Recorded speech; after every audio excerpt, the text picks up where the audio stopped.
একটা ভোট চাই। আপনারা আমার সঙ্গে আছে? আসি। রুমিন ফারহানা বাংলা রাজনীতির সবথেকে বড় পোস্টার গার্ড। খোঁজ নেন। আমরা শুধুমাত্র রুমিন ফারহানা আপার রাগটাই দেখলাম। এইরকম দেখায় আপনাদের। এই রাগের ভেতরেও যে একটা মিষ্টি হাসি লুকিয়ে রয়েছে, আপনারা কি কখনো সেটা খুঁজে দেখেছেন? রাগ আর হাসির আড়ালে কিছু নীরব কষ্টও আছে উনার। গত 15 বছরে যদি বিএনপি এর 5 জন ত্যাগী নেতার নাম সামনে আসে, তাহলে তার মধ্যে একজন থাকবে রুমিন ফারহানা।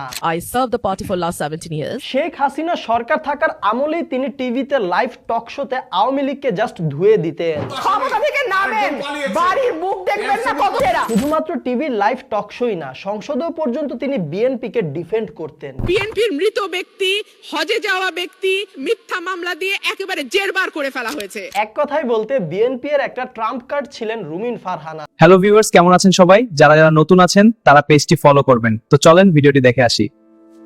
তবে 5 আগস্টের পরে বেশ কিছু কারণে সমালোচিত হন তিনি। ডাকাতের মতন চেহারার ছেলেকে দেখলাম একই ভাষায় কথা বলতে। তারপর আবার সমালোচিত হন। 32 নাম্বারটা ভাঙা বিভাজি। মোট কথায় বিএনপি এর কিছু দুষ্টু কর্মীর দুষ্টু কাজগুলোকে ডিফেন্ড করতে যে মাঝখানে সমালোচিত হয়ে যেতেন রুমিন ফারহানা। বাংলাদেশে সূর্য ওঠে সেটাও বিএনপির জন্য, সূর্য অস্ত যায় সেটাও বিএনপির জন্য। আলোচিত কিংবা সমালোচিত বলেন বা ত্যাগী বলেন বা অনুগত বলেন, মোট কথায় অল ইন ওয়ান একটি কম্বো প্যাকেজ ছিল রুমিন ফারহানা।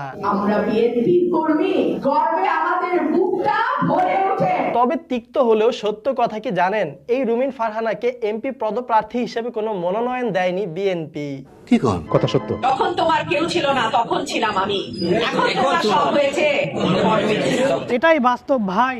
খুবই খারাপ লাগে। তবে আরো খারাপ লাগার মতো বিষয় হচ্ছে, এখন রুমিন ফারহানার মতে বিএনপি তাকে প্রতিপক্ষ হিসেবে মনে করছে। যেই বিএনপির নেতা কর্মীদের জন্য গত 15 বছর লড়াই করলাম, তারা আমাকে এখন ধাক্কা দেয়। এখন দলীয় মনোনয়ন না পাওয়ার কারণে কি রাজনীতি থেকে সরে যাবেন রুমিন ফারহানা? আমি মনোনয়ন পাই নাই, কিন্তু আমার তো ভাই মাঠ ছাড়লে হবে না। বেশ দলীয় সিদ্ধান্তের বাইরে যে স্বতন্ত্র প্রার্থী হিসেবে এমপি পদের জন্য লড়ার সিদ্ধান্ত নিয়ে নেন রুমিন আপা। মানুষ যদি চায় আমার নির্বাচন করতেই হবে। মূলত রুমিন ফারহানাকে আগে আমার তেমন একটা ভালো লাগতো না, তবে রিসেন্ট 2টা কারণে তার প্রতি আমার একটা সফট সিম্প্যাথি কাজ করে। প্রথম কারণটা হচ্ছে তার প্রতি হওয়া অবিচার, ধানের শীষের জোয়ারের বিপক্ষে আমাকে স্বতন্ত্র লড়াই করতে হচ্ছে। আর দ্বিতীয় কারণটা হচ্ছে উনি আমার দেশি মানুষ, আমাদের দুইজনের বাড়ি ব্রাহ্মণবাড়িয়া। কোনো মার্কা না দিলেও সমস্যা নাই, নিজেই কিন্তু মার্কা বানিয়ে ফেলবে। মার্কা যাই হোক, নির্বাচন করব আমি। রুমিন আপা কিন্তু ব্যাপক জনপ্রিয় তার এলাকায়।